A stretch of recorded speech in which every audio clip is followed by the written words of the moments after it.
técnicos que fizeram aquele curso do COB, um curso maravilhoso, e também estão sendo generosos em se disponibilizar para poder apresentar o trabalho que eles fizeram, que tem o título Efeito da Potencialização Pós-Ativação no Salto Vertical em Atletas Jovens no Vôlei de Praia. Né, Roberto? Eu entendo que no vôlei de quadra até que é fácil, né? Até em questão de piso, né? E até pelo voleibol ser, o voleibol indoor ser um esporte mais maduro, né? Mais idôneo. O Rossini sempre gostava de falar que o voleibol indoor está no Master e o voleibol de praia, pela sua juventude, está no Sub-21 ainda. Creio que no vôlei de praia já tem mais estudos pertinentes a esse tema desenvolvido, mas para mim, na areia, né, na praia, é novidade. Então, creio que vai ser novidade também para os nossos professores que estão na sala de aula. E um tema muito importante, né, que interfere diretamente no rendimento do atleta, principalmente do vôlei de praia, que são dois só, né? Acho um tema muito interessante. Queria agradecer a generosidade suas. Agradecer os nossos patrocinadores do Vôlei Brasil, né? Que já apareceram antes desse nosso início, ao Banco do Brasil, a Gol, a ASICS, a Tudos, a Micasa, né? Que sempre acreditaram na excelência do voleibol e, com certeza, sabe da potencialidade como marca forte que é o nosso voleibol, que é sucesso e referência a nível internacional. Agradecer à alta administração da CBV, na pessoa do Toroca, mais do Radamés, que generosamente entendeu esse trabalho nosso, essa meta nossa de levar conhecimento para todo mundo e, o mais importante, né, abrir esse espaço para os nossos treinadores, para os nossos técnicos, para os nossos profissionais, mostrar o trabalho de pesquisa que eles desenvolvem durante a sua carreira profissional. Isso é muito importante, né? Assim, eu gosto sempre de falar, tem técnico que gosta de ficar na quadra, tem técnico que gosta de ficar na quadra e tem técnico que gosta de estudar. Mas a CBV tem espaço para todo mundo e eu tenho certeza que todo mundo contribui de forma significativa para essa excelência do vôlei brasileiro. Tá? São todos bem-vindos. Wander, você podia, por favor, passar a nossa vinhetazinha dos nossos atletas aí, para a gente dar prosseguimento à nossa aula?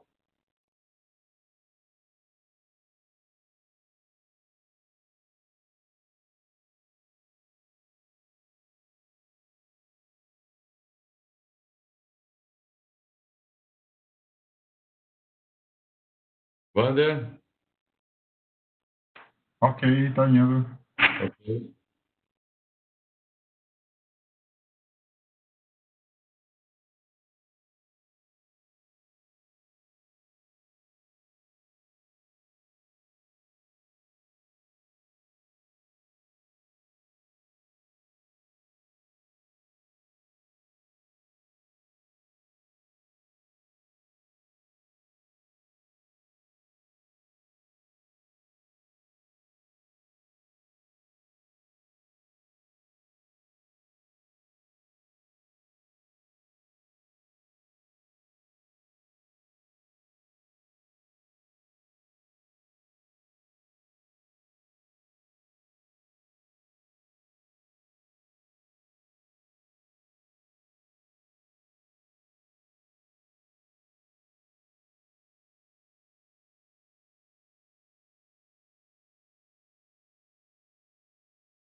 Bem, vamos dar prosseguimento, lembrando a todos que aquele ticket de desconto da Micasa e da ASICS tem validade até o dia 30 agora desse mês, então utilizem até o dia 30 e com certeza vocês vão ficar satisfeitos com o desconto que é oferecido pelos nossos patrocinadores.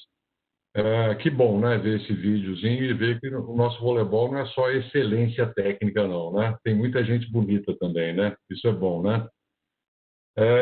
Moçada, lembrando a todos vocês que o nosso projeto continua na terça e na quinta. Na terça-feira, nas terças-feiras, com temas voltados ao voleibol de praia e nas quintas-feiras voltado ao voleibol indoor, ao voleibol de quadra. Então, fiquem atentos na nossa programação para o mês de agosto. Tem muita coisa nova aí. A professora Márcia Albergaria já está terminando o nosso calendário do mês de agosto e vai disponibilizar para todos vocês. E durante as nossas salas de aulas também a gente vai divulgar a programação, ok? Gente, valorizem esse espaço que nós temos hoje, que é uma vitrine, principalmente para vocês, técnicos estudiosos, né? Técnicos pesquisadores, de apresentar o trabalho de vocês para todo o público.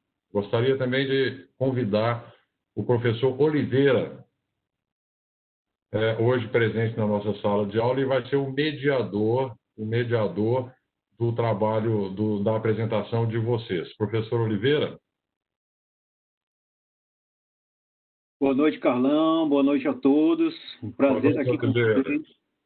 Oliveira, eu gostaria que você se apresentasse. O Oliveira é um dos nossos profissionais que faz parte do quadro de instrutores de voleibol da nossa CONAT, certo? Também é um estudioso, tem livros publicados, é uma pessoa de credibilidade a nível internacional e que tem contribuído de forma significativa para o desenvolvimento do nosso voleibol. Seja bem-vindo, Oliveira. Gostaria que você apresentasse o tema dos nossos alunos aí, que você já conhece bem, e também o nome dos nossos palestrantes de hoje, e que você mediasse hoje esse trabalho maravilhoso que eu já tive a oportunidade de dar uma lida e tenho certeza que vai ser sucesso hoje, mais uma vez. Esteja à vontade, Oliveira. Obrigado, Carlão. Boa noite a todos. Com certeza vai ser mais um espaço de discussão bastante rico. A gente vem aí com 4 pessoas com histórias diferentes, mas com um potencial de contribuição enorme. A gente tem nesse grupo aí a Karina, que já viveu o esporte de alto rendimento dentro da quadra como atleta, conhece esse esporte desde que ele começou, tá aí desde o início, e hoje faz um trabalho belíssimo junto com atletas jovens, trabalhando lá no seu grupo e desenvolvendo atletas. Então, com certeza vai dar uma contribuição muito importante para nós aqui hoje. Deu nesse grupo, na formulação desse trabalho, com certeza vai contribuir mais ainda nessa discussão aqui hoje. O Roberto, um apaixonado pelo voleibol de praia, também desenvolve aí um trabalho belíssimo junto com nas categorias de base. Saiu do Rio de Janeiro e foi aí para o seu estado, está em Minas Gerais, como ele bem falou, há 16 anos. Desbravando, né? Tentando construir uma coisa nova, tentando levar o voleibol de praia para outros estados. O voleibol de praia tem crescido muito em Minas Gerais, graças ao trabalho do Juliano e mais alguns profissionais que também são simpatizantes da modalidade. E o Roberto é uma dessas pessoas que, em Minas Gerais, tem contribuído para o crescimento do voleibol de praia. A gente tem o Felipe, que tem uma vivência em outras modalidades, né? Tem um trabalho feito no boxe, nas artes marciais, então tem uma expertise na preparação física de atletas, principalmente no que se refere ao treinamento de força. Então, com certeza, ele também vai poder contribuir bastante aí com essa discussão. E a Daisy, uma garota jovem, participou do curso de esporte de alto rendimento lá do COB, está no NAR, que é o Núcleo de Alto Desempenho lá em São Paulo, fazendo pesquisas, testagens, e é uma pessoa assim que eu tenho uma satisfação muito grande de vê-la trabalhando no voleibol de praia. É uma aquisição de grande valor para nós. alguém que está com o pé na academia e está com o pé na prática e que, com certeza, nesses próximos anos vai estar muito presente aí nas discussões e contribuindo para a evolução da qualidade do nosso treinamento. Então, eles daqui a pouco vão ficar à vontade e vão discorrer aí sobre o que eles conseguiram produzir nesse trabalho. Eu já os vi apresentando, posso garantir para vocês que é um trabalho muito qualificado, que vai apresentar informações que vocês podem refletir sobre elas e decidir se podem implementar ou não na prática de vocês, certo? Então, eles vão avaliar aí o efeito do potencial pós-ativação no desempenho, né, da força, na manifestação da força, como isso se desenvolveu com esses atletas, discorrer sobre o método que eles utilizaram, e cabe a gente agora escutar um pouco aí o que eles têm para nos falar e os encher de perguntas quando terminar para a gente entrar nesse processo de discussão. Então, por mim, Carlão, eles estão à vontade aí, podem dar início à apresentação do trabalho deles. Professores, sintam à vontade. Quem começa?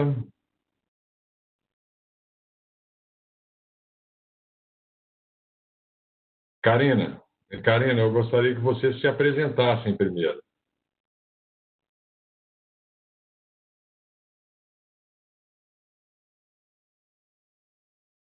Não estou te ouvindo, Karina.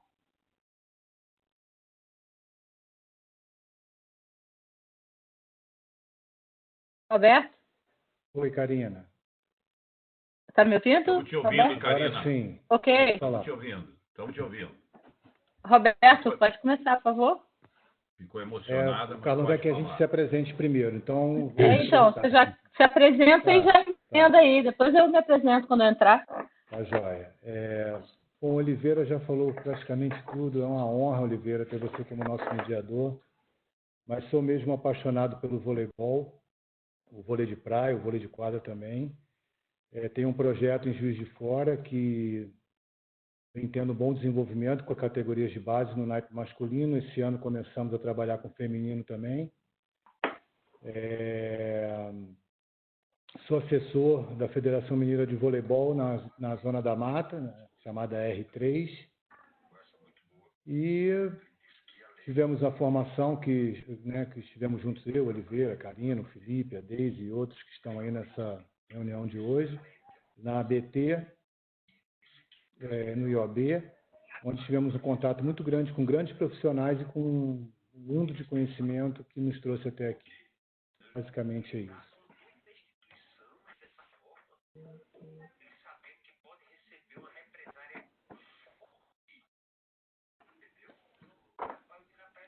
Roberto, pode seguir. Aí a gente se apresenta quando entrar. Roberto? E demais, fazer alguns agradecimentos à CBV pelo convite, a oportunidade de a gente estar aqui apresentando o nosso trabalho. O Instituto Olímpico Brasileiro e a Academia Brasileira de Treinadores, onde nós desenvolvemos esse trabalho e aprendemos uma quantidade enorme de coisas, tivemos contatos maravilhosos, como eu falei até agora há pouco. Agradecer a todos os amigos aqui presentes, a comunidade do voleibol, e vou agora começar então a apresentação do nosso trabalho. Bom, o nosso grupo, como o Oliveira já falou, foi composto pela Deise, pelo Felipe, Karina e eu, e nós escolhemos o tema Efeitos da potencialização pós-ativação no salto vertical em atletas jovens de vôlei de praia. Esse trabalho foi desenvolvido, então, na ABT e no IOB no ano de 2018, no curso de esporte de alto rendimento. Pode passar, Karina, por favor.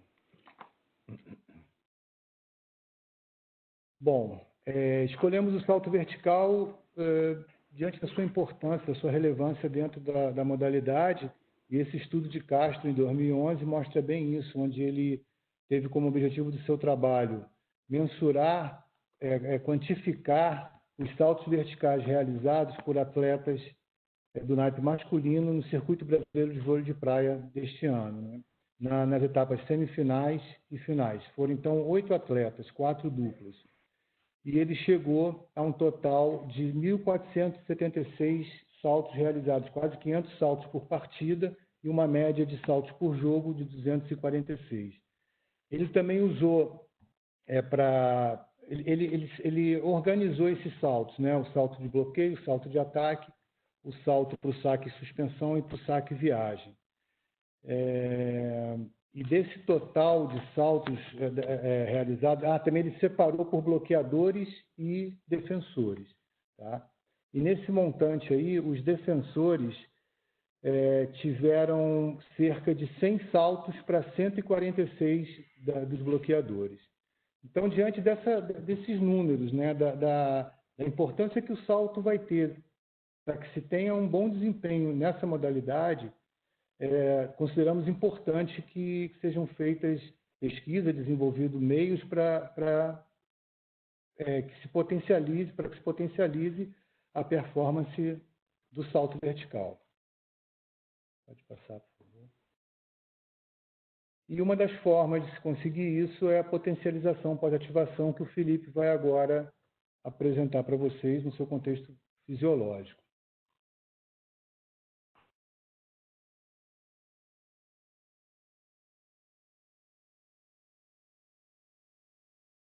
Felipe?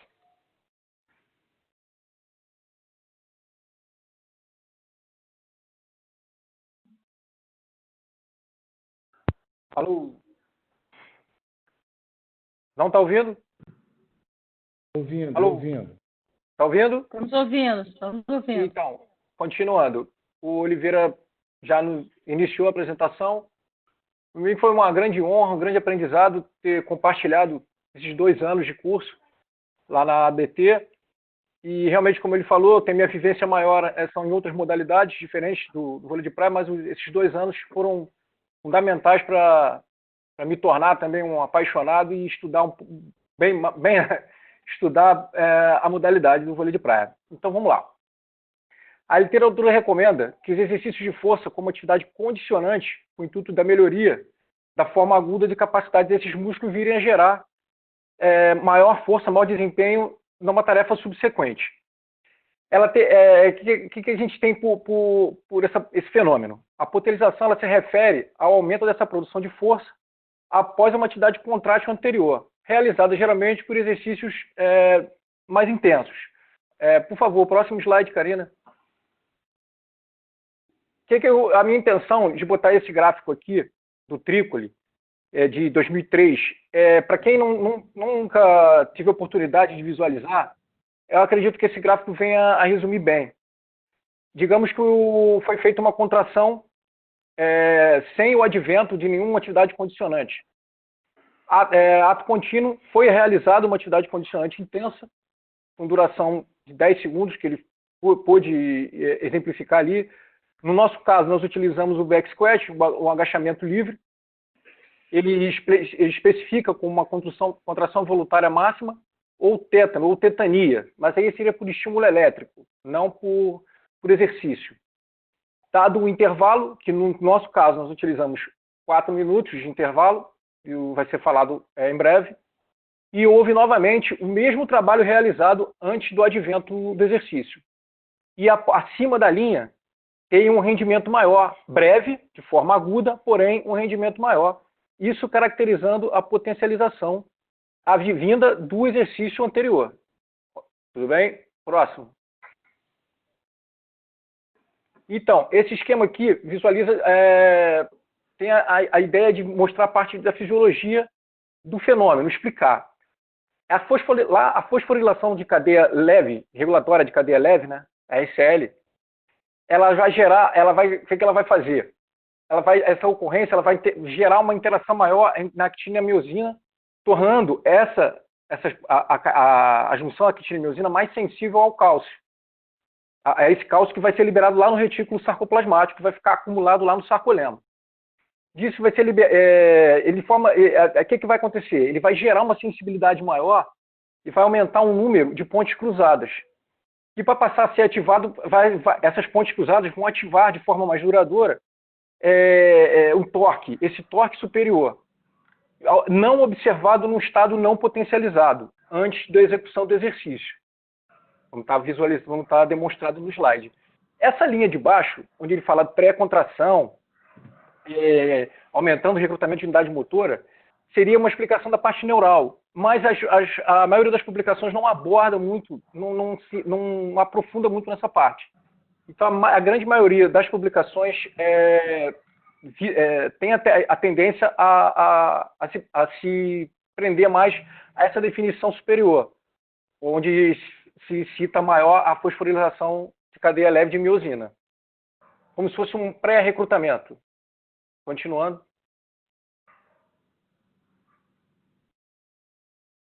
Bom,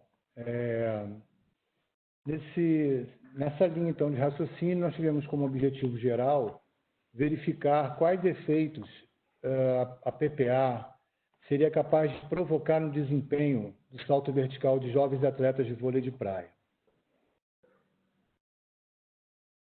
Pode andar, Karina, por favor. E, mais especificamente, verificar se esses efeitos seriam os mesmos em diferentes condições de piso. Ou seja, há uma correlação entre o piso rígido e o piso areia, né, que é o ambiente dessas atletas. Isso que a gente foi buscar através do nosso trabalho. Continuando. Bom, nossa pesquisa é uma pesquisa quantitativa, quase experimental, uma vez que não houve grupo controle, todas as atletas realizaram todo o procedimento, do início ao fim. Foi realizado um projeto piloto anteriormente, inclusive é uma coisa bem interessante, onde nós pudemos, nesse momento, traçar quais seriam nossas estratégias, a logística. E nesse piloto, nesse momento aí, nós tínhamos uma plataforma de força, o Elite Jump, que o nosso amigo também lá do Instituto Olímpico Brasileiro, o Thiago Bolligan, nos emprestou, mas aí nós observamos que não teríamos a mesma condição de fazer o salto no piso rígido sobre a plataforma e depois repetir essa ação na areia. Concluímos que não daria certo. Daí nós optamos por usar uma outra forma de mensurar os saltos, que daqui a pouquinho a Karina vai explicar, inclusive até com vídeo, uma coisa bem legal.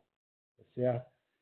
Bom, as atletas foram orientadas quanto aos riscos, aos benefícios, todo o procedimento, e a partir desse momento as atletas e seus responsáveis legais assinaram o termo consentido e o termo de assentimento, livre e esclarecido, e o nosso projeto foi seguindo todo o procedimento acadêmico exigido, né?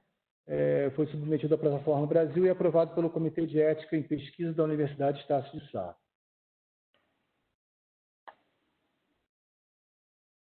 Bom,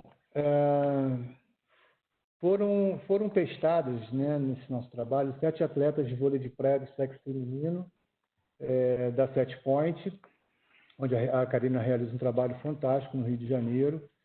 Foi colocado como pré-requisito que tivessem pelo menos 2 anos, no mínimo 2 anos de treinamento e com experiências em competições regionais da categoria sub-17, no caso.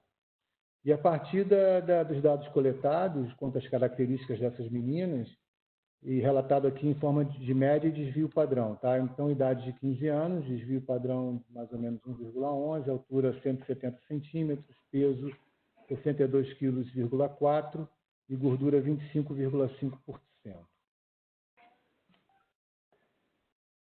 Pode passar.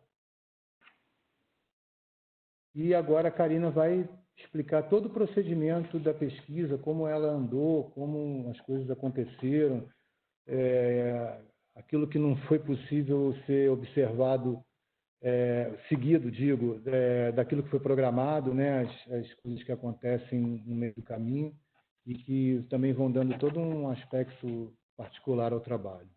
Karina, fica à vontade. O meu som está ligado aí, tudo bem? Estão me ouvindo? Tá sim. Ok. Então, eu fui uma das primeiras atletas de vôlei de praia. Joguei o primeiro circuito Banco do Brasil.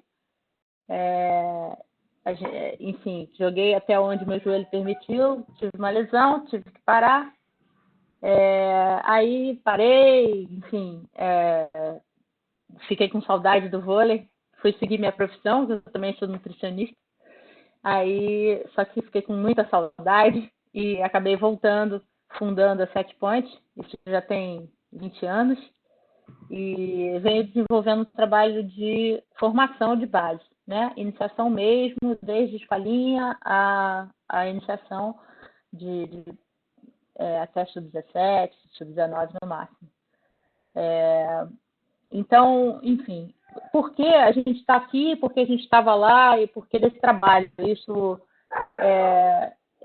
talvez o Roberto não tenha se lembrado de falar lá no início, mas é importante a gente deixar claro aqui que por que a gente escolheu o PPA, né? Por que o PPA? Porque, na verdade, quando nos deram a tarefa de escolher um tema, isso foi, de repente, a gente precisava decidir em dias que tema seria esse. A gente pesquisou um pouco e parecia que na literatura estava falando muito sobre PPA, só que a gente não encontrava trabalhos na areia, lógico. Como a maioria dos trabalhos, a gente não tem muito na areia, e como a Márcia, que deve estar nos assistindo aí, tanto fala que precisa a gente publicar, fazer trabalho e tudo. Então, a gente fica com isso na cabeça, com a oportunidade que a gente teria de utilizar o material humano que eu tinha à disposição, entre aspas, a gente tentou escolher um tema que juntasse todas essas características, né? E, enfim, um tema atual, e também juntando a possibilidade de se utilizar as dependências da SFX, onde o Felipe trabalha. Então, a gente, pensando, escolher um tema, que seria um trabalho inédito na areia, para apresentar. Enfim, esse aí é um fluxograma de todos os nossos encontros com as atletas, né? A gente parte de uma avaliação, mas não necessariamente todas seguiram no mesmo ritmo, porque depende muito da agenda delas. Tanto é que, como o Roberto falou, foram 7 atletas, sendo que a gente fez os procedimentos com mais de 16. Só que nem todas as vezes conseguiam cumprir todas as etapas, por questões de um resfriado, uma febre, uma prova, não conseguiam liberação de aula, a maioria dos testes eram de manhã, então a gente não conseguia que elas fossem liberadas da aula. Enfim, a gente enxugou o grupo que conseguiu finalizar todos esses encontros com 7, o N de 7, né? Então, eu vou especificar um pouquinho como é que funcionou esse fluxograma. Inicialmente, foi feita uma avaliação, que é o padrão ouro, né, de avaliação da composição corporal, que é o DEXA, e lá no Instituto de Pesquisas da Escola de Educação Física do Exército, na URCA, Laboratório de Fisiologia do Exercício. Esse resultado foi a contrapartida que as atletas receberam após o teste e precisava cumprir um protocolo. Elas precisavam ficar 6 horas de jejum, não realizar exercício intenso no dia anterior, enfim. A gente deu um lanchinho para elas logo depois, então teve uma estrutura que possibilitou essa avaliação. A gente agendou isso dia a dia, tá? Os resultados até da avaliação foram bastante interessantes com relação à diversidade de composição corporal das atletas, né? Isso é uma outra, daria pano para manga para outro trabalho. Enfim, e aí em seguida, após a avaliação, a gente entrou com 3 encontros de familiarização com o exercício condicionante, que no caso é o agachamento, né? E com o movimento principal também, que é o salto vertical. Na primeira visita, após a avaliação, a gente ensinava como que seria feito o CMJ, o Counter Movement Jump, né, que é o exercício, o salto principal que a gente vai avaliar, e a gente também ensinava como fazer o agachamento para aquelas que nunca tinham se familiarizado com o agachamento, nunca tinham feito um agachamento, tá? Então, nisso a gente corrigia a postura, como vocês estão vendo ali em cima, na foto ali em cima, a gente corrigia a postura, o ângulo de flexão, tudo direitinho.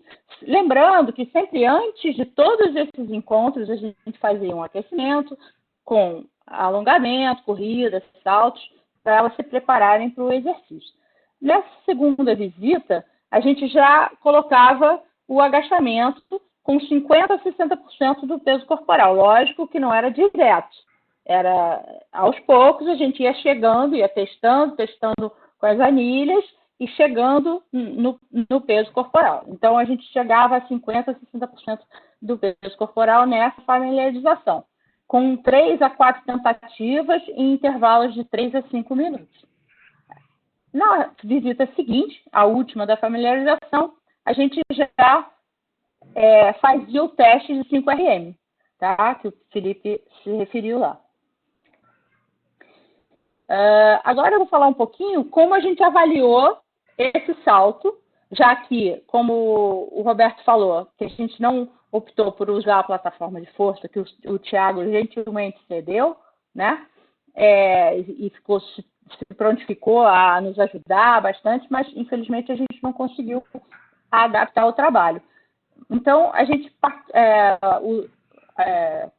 partiu para uma outra forma de avaliação, que seria um aplicativo no celular, que se chama MyJump. Eu vou mostrar agora como é que se utiliza o aplicativo, para vocês verem.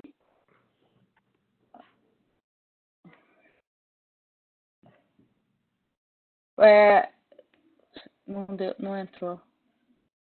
Não entrou. Eu vou voltar um pouquinho, tá? Não entrou lá.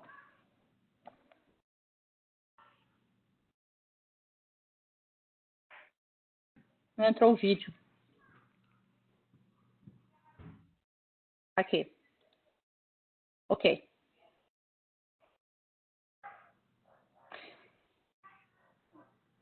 Tem algum problema aqui? Eu posso ajustar ou alguém pode me dar um help aqui? Eu posso ajustar no PowerPoint antes para que essa figura saia da frente aqui? Porque isso teve alguma alteração porque não estava assim no nosso teste, né? Tem alguém que possa nos ajudar aí? Eu posso alterar. Karina, a imagem está sobreposta. Exato. O Wander pode ajuda aí, Wander. Não, eu posso voltar e acertar, porque na verdade durante o nosso teste não estava assim. Não estava assim, não estava assim. Deve ter dado uma alterada. Eu posso ajustar? Posso sair do modo aqui e vocês aguardam? Eu ajustar rápido? Ok? Wander, qual que é a sua orientação? Wander? Oi? Faz um ajuste. Qual que é a sua orientação? Posso fazer o ajuste? Então eu vou fazer o ajuste, tá?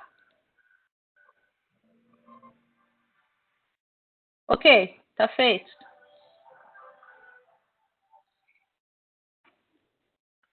Tá feito. Bom, prosseguindo então. Karina, perfeito. Oi. Prosseguindo então, a gente seleciona um usuário, que no caso é um time, o nome do time era SetPoint. Dentro do time a gente vai selecionar um indivíduo. No caso eu peguei o meu filho Igor para fazer a demonstração para vocês verem como usa. Então o nome dele é Igor. Ele tem um peso corporal de 90 quilos, um comprimento de perna de 96 e uma altura até o joelho de 55 centímetros. Isso tem que ser setado para cada usuário, né? No caso, aí você vai fazer o teste do Igor e a gente vai testar o Vertical Jump com CMJ. Na nossa época, quando a gente avaliou, não tinha os chains livres com as mãos livres, só tinha o CMJ. A gente avaliou o CMJ. Então, ele vai saltar, eu estou avaliando como se estivesse avaliando o atleta. Ele vai saltar, a gente filma. Aí o aplicativo processa e a gente vai lá naquele slider ali embaixo e ajusta o momento da decolagem. No momento da decolagem, a gente aperta lá, take off. Aí ele salva e agora a gente vai lá e no momento da aterrissagem, a gente novamente arrasta o slider e vai devagarzinho na setinha, ajustando o momento da aterrissagem. Marcado esses dois momentos, ele pede a carga zero, todas as meninas fizeram com carga zero, claro, e aí dá o resultado de 36 centímetros de altura e a velocidade de 1,34 metros por segundo. Tá? Aí ele salva e armazena todos os saltos. A gente fez três saltos para cada etapa do trabalho, tá? Essa é a demonstração. Então, lembrando que a gente sempre fazia o aquecimento, a corrida, os agachamentos e os saltos, sempre a cada teste, a cada etapa do trabalho. Tá aqui duas meninas saltando, uma na areia e uma na academia lá da SFX, no piso rígido. No piso rígido, na academia, depois dessa familiarização toda, o que a gente fez? Com intervalo de até uma semana, a gente partia para a parte experimental, onde seria realmente avaliado o salto, né? Então, como que é feito isso? A gente fazia o aquecimento, depois a gente partia para uma avaliação pré-PPA, então analisava o salto vertical no high jump, né? Fazia o agachamento, que é o PPA, provavelmente dito, né? A potencialização, e depois a gente partia para uma nova avaliação no high jump, pós-PPA. Tá? Ali o Felipe fazendo toda a segurança. Ok? E aí na areia, o mesmo procedimento. Lembrando que essa alternância de areia ou piso rígido dependia muito da agenda das meninas. Então, umas faziam antes areia, outras faziam depois, enfim.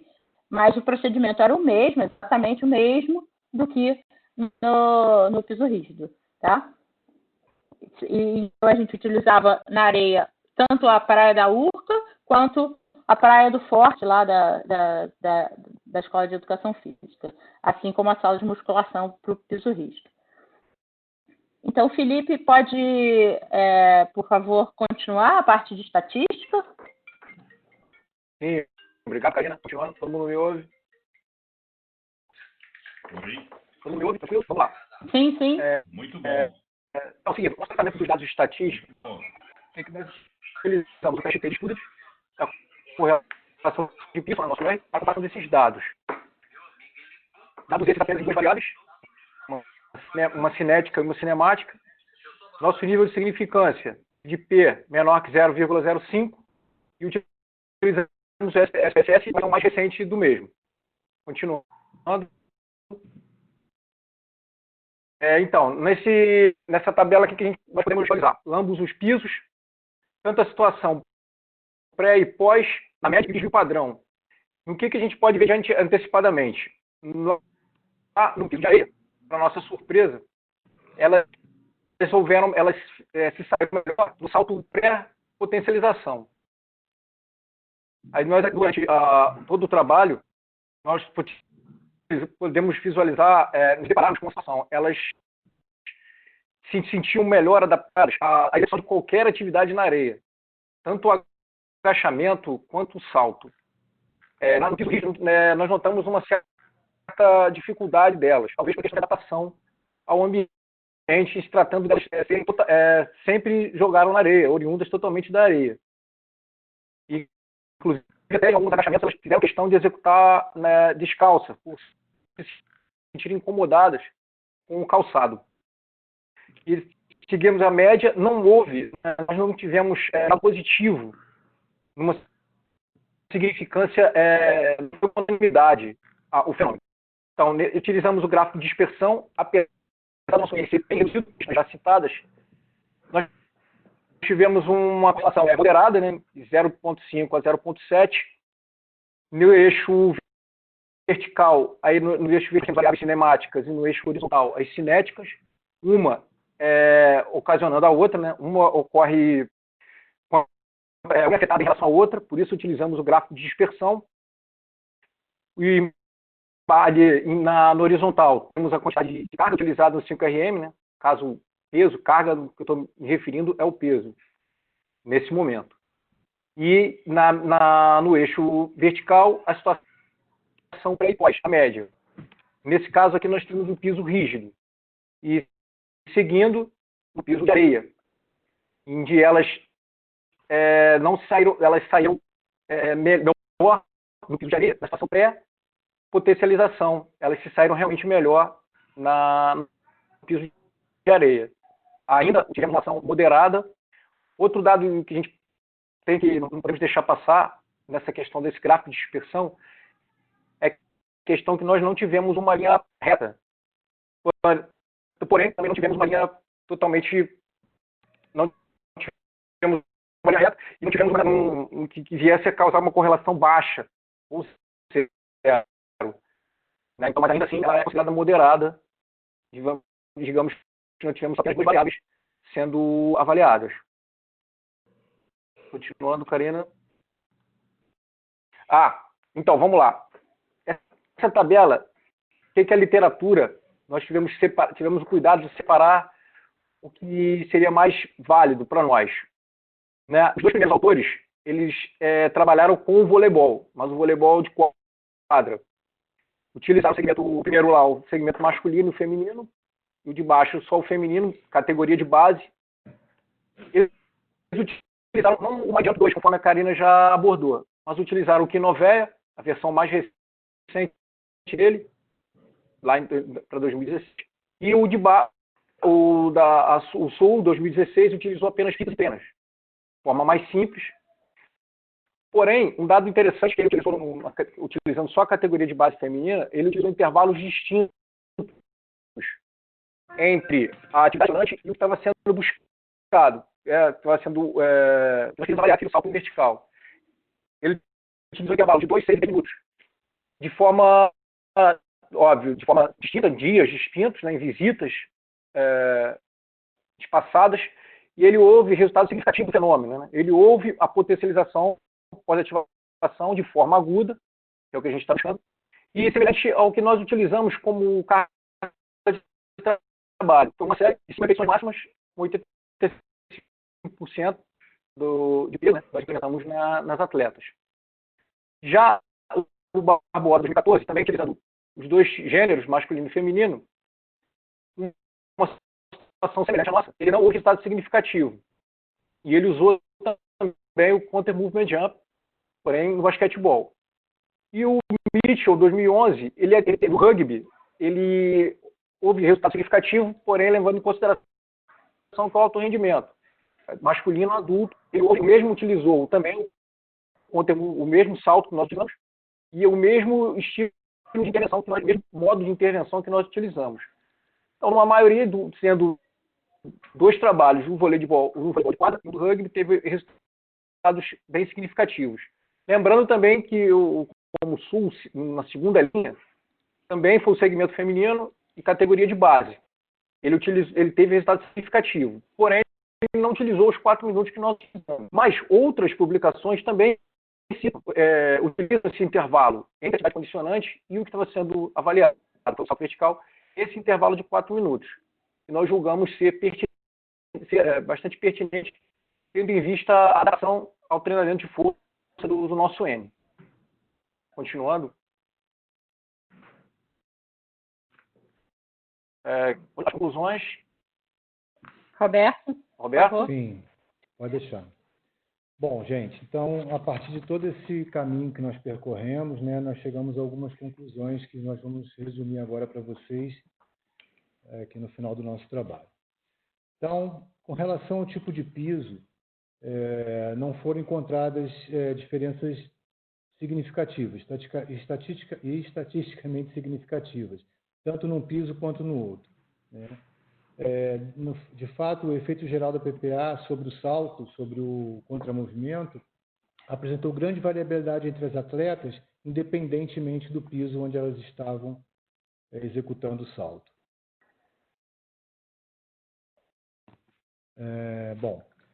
A potencialização não teve efeito na melhora do desempenho do salto vertical, como nós pudemos ver na fala do Felipe. Né? Não foi possível verificar um ganho da performance nesse fundamento. Pode passar. E o que vai depender, na verdade, quanto aos resultados, né, a uma qualidade do salto após a potencialização, é a adaptação que a atleta pôde ter a partir da sua própria força e potência e do seu nível de treinamento. Tá? Atletas melhores treinadas, mais condicionadas, tendem a ter um melhor resultado até por conta da adaptação, da familiarização com o movimento. A fadiga e a PPA vão coexistir. No momento que a gente provoca esse efeito da potencialização, a gente provoca também a fadiga. Elas acontecem de uma forma muito, como o termo diz, coexistente, ou seja, elas acontecem quase ao mesmo tempo, sendo que a fadiga um pouquinho antes. E uma forma de você controlar isso, porque uma vez em fadiga seria impossível realizar o salto em seguida, é o tempo de descanso entre o condicionante e o movimento principal. E foi o que eu acabei de falar, né? O intervalo que deve existir entre esses dois momentos é o que vai determinar a capacidade da atleta gerar um salto melhor. E por fim, bom, ainda não, o efeito geral do PPA sobre o salto vertical contra movimento parece ser modulado pelos níveis de força dos indivíduos. Foi o que eu falei agora há pouco, né? Isso vai ser determinante para que o efeito da PPA seja mais observado, melhor observado. E os estudos precisam ser realizados, né, uma vez que não há muita coisa feita com a PPA no vôlei de praia. E interessante também a dificuldade que a gente teve de ter um N grande, apesar de, como a Karina falou, né, nós tínhamos uma quantidade razoável, mas diante das circunstâncias, das características do grupo, nós só pudemos ter, completando todas as etapas, apenas 7 atletas. Então, fazer esses estudos com um número maior, com certeza, será muito importante para chegar a resultados mais interessantes também. Bom, é isso, gente. Agradecer imensamente ao nosso orientador, que nos conduziu de uma forma brilhante nesse processo todo. Foi um trabalho muito bacana, um trabalho que cumpriu todas as etapas do rigor científico e que nós temos muito orgulho, muito prazer de ter feito e ter chegado aos resultados que nós chegamos. Queria agradecer a todos pela atenção e, Karina, segue os slides, por favor. Estão aqui nossos referenciais. Ok. Pode passar. E aos nossos agradecimentos especiais àqueles que nos permitiram realizar essa tarefa, né? Ao Centro de Treinamento de Capacitação Física do Exército, Instituto de Pesquisa de Capacitação Física do Exército, Set Point, o Centro de Treinamento da Karina, a Ginástica Clube, que nos cedeu equipamentos para que pudéssemos realizar os testes, e o TB Team, que é do Thiago Bolligan, que foi aquele caso que nós contamos da plataforma de salto que nós íamos utilizar, mas acabamos não utilizando. Mais uma vez, muito obrigado a todos e estamos abertos para perguntas, não é isso, pessoal?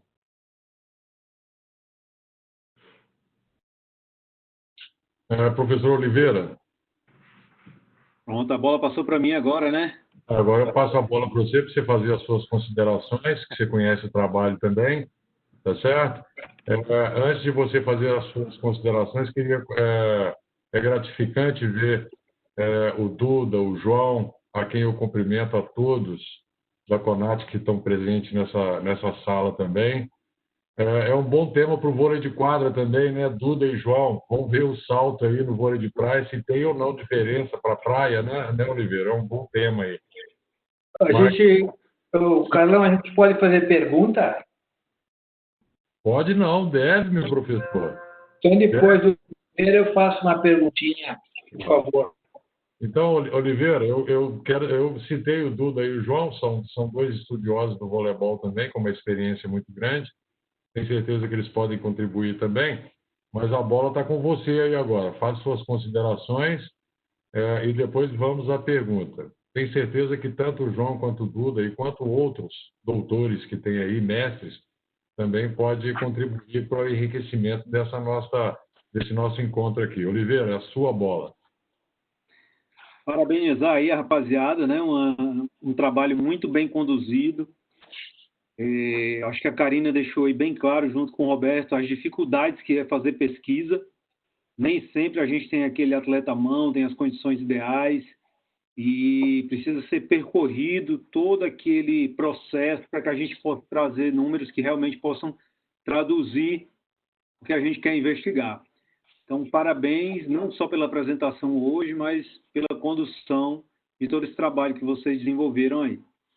Potencial pós-ativação é um tema já, assim, muito presente na literatura, a gente tem muita coisa falando sobre isso, né? Mas, de cara, eu queria mandar aí 3 perguntas para cada um de vocês, para a gente começar esse bate-papo. Eu queria perguntar para o Felipe se ele acredita que a utilização desse método para melhoria de desempenho funcionaria no vôleibol de praia. Certamente vocês fizeram uma revisão de literatura, vocês investigaram a fundo esse tema. Eu queria saber do Felipe o que é que ele conseguiu buscar nessa investigação, nessa revisão de literatura, como isso se aplicaria ao vôleibol de praia. Que resultado isso daria, se isso funciona, se isso não funciona. Eu queria perguntar para o Roberto qual a principal dificuldade que ele encontrou nesse processo, se foi mais difícil reunir as atletas, se foi mais difícil ensinar o agachamento, se elas aprenderam esse agachamento, o que é que pode ter interferido nesse resultado? Será que era a expectativa, né? O que eles imaginavam é que eles iriam ter uma melhoria no salto vertical depois desse potencial pós-ativação e isso não aconteceu? O que é que aconteceu com esses números? Eu queria saber qual é a interpretação dele. E eu queria saber da Karina, como, Karina, a gente pode levar isso para o vôleibol de praia? Eu, treinador, quero utilizar o potencial pós-ativação para melhorar a manifestação de força dos meus atletas, para que eles saltem mais. Como é que eu posso levar isso para o vôleibol de praia? No treino. Se isso é uma preparação para o jogo, se isso é uma coisa que eu posso utilizar mais no treino, onde é que isso se encaixa dentro da nossa realidade enquanto treinador, dentro da quadra, enquanto preparador físico, para que a gente possa transformar, potencializar, para utilizar ao mesmo tempo, o resultado dos nossos atletas. E, cara, eu queria fazer essa perguntinha aí para cada um de vocês ter a oportunidade de falar um pouco mais sobre a pesquisa de vocês. Vou começar primeiro. Obrigado, primeiramente, obrigado, Oliveira, pela oportunidade, pela excelente pergunta, pertinente e trazendo para a prática. Muito obrigado. Vamos lá. Para o treinador, preparador físico, ou seja, para a equipe multidisciplinar ali, a gente seguiria, respondendo a pergunta, seria a questão dos primeiros princípios lá do treinamento esportivo, o princípio da individualidade, né, individualidade biológica. Seria esse treinamento, essa conduta de forma individual. Ele teria que trabalhar de forma individual uma questão do aquecimento, a implementação do treinamento de força durante o aquecimento desse atleta ou dessa equipe, de forma que ele teria que avaliar de forma individual se esse procedimento se esse processo, se essa busca teria resultado positivo ou negativo. De forma que se um indivíduo, aquele intervalo que foi preconizado, que foi trabalhado, houve positividade, poderia ser implementado durante o processo das sessões de treino, como aquecimento. Não houve nenhum resultado, ou houve resultado negativo, não, esse indivíduo, nós não iremos trabalhar dessa forma.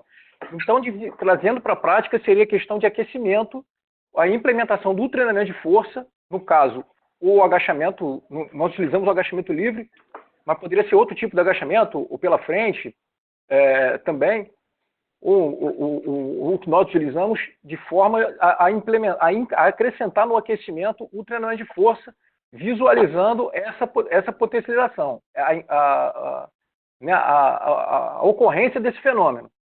Mas, como eu falei no início, de forma individual.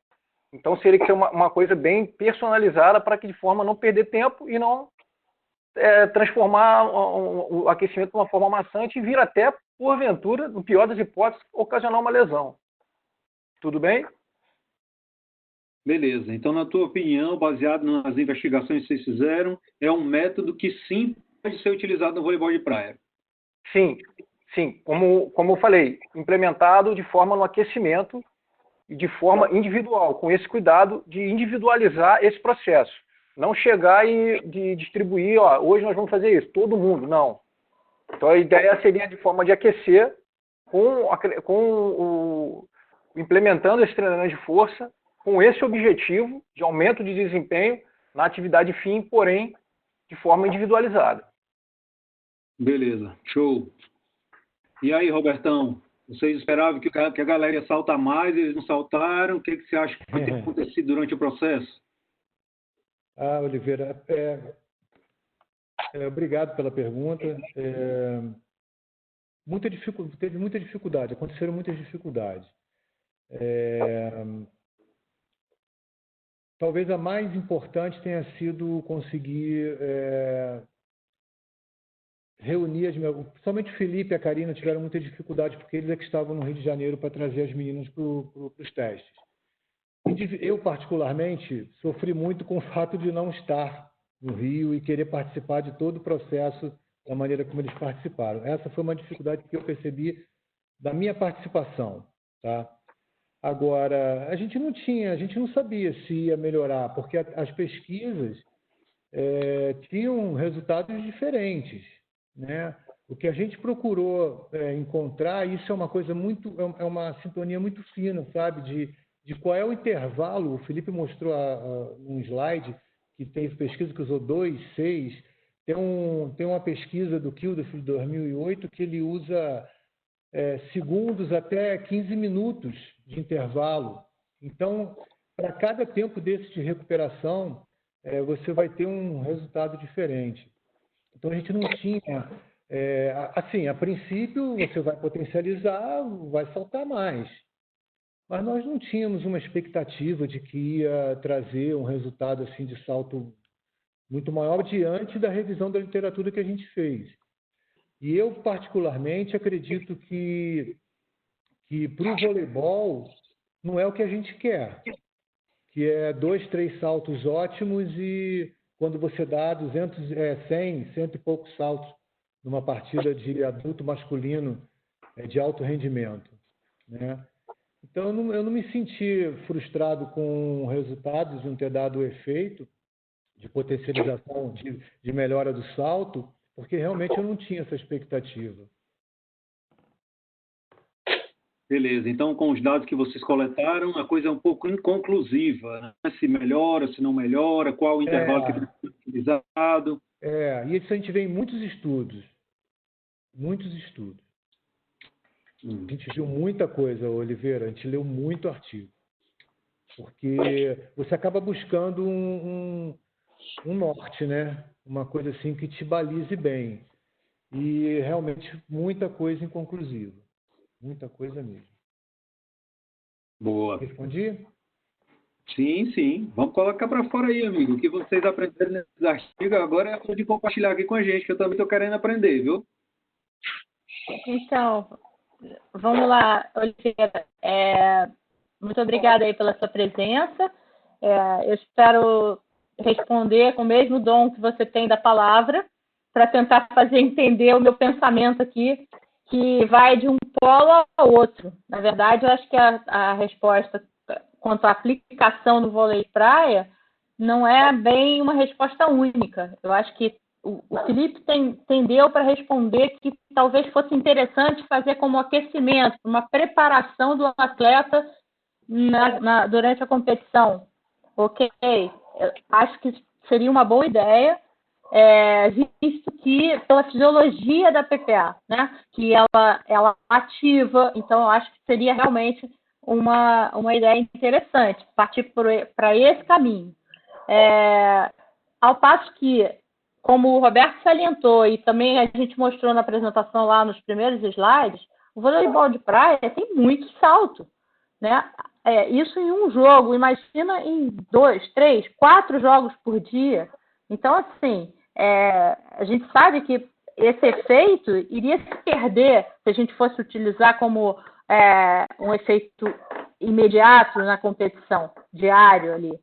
Então, o meu pensamento fica nesses dois polos, né? Eu acho que a nossa pesquisa... Só tem alguém com o microfone aberto aí. Eu acho que a nossa pesquisa com 7 atletas realmente é de se esperar que não tenha grandes resultados. Mas, por isso, cada vez mais, a gente precisa de novas pesquisas para que a gente consiga ter um N maior, tentar elucidar um pouco mais essa questão. Mas eu acredito que, para efeito no jogo, no treinamento, talvez até a gente consiga desenvolver um protocolo de trabalho com o PPA. Que aí a gente pode ter uma estrutura com o peso para o agachamento e tal, e a gente desenvolver um protocolo que a gente possa testar durante o treinamento. E aí, sim, com o trabalho realizado, com resultado positivo, sim, implementar. Mas eu fico nesses dois polos aí. Eu acho que uma ativação é uma coisa e o efeito é outra completamente diferente. E que não acredito que no jogo, efetivamente no alto rendimento, possa ter um resultado. Na verdade, eu acho que se tivesse, alguém já tinha feito, já tinha dado certo, né? Concorda comigo?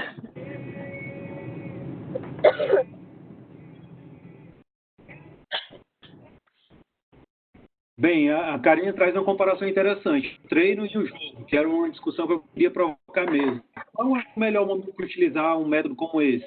Antes da competição, durante a competição, durante o treino? O que é que ele vai me ajudar, na verdade? Né? Como é que isso vai se reverter em resultado para mim na melhoria do desempenho? Porque quando a gente investiga, quando a gente pesquisa, nosso objetivo é melhorar a qualidade da nossa prática. Dar uma condição ao nosso atleta se desenvolver mais e gerar mais resultado, ter um melhor desempenho. Então, é importante a gente fazer essa transição entre o que a gente investiga e a aplicabilidade dele na prática. Por isso, eu fiz essas 3 perguntas. Né? O que é que podia ter atrapalhado o processo? Se o resultado esperado era melhor ou não? Se isso realmente funciona no voleibol de praia, na opinião deles, que pesquisaram exaustivamente o tema? E como isso pode ser utilizado na prática, no treino, na competição? E eles, na minha opinião, responderam aí muito bem. Mas deixa eu dar uma lidinha aqui no que a galera já escreveu aqui no site, tem muita coisa, tá? O César de Santa Catarina... Oliveira. Sim. Oliveira.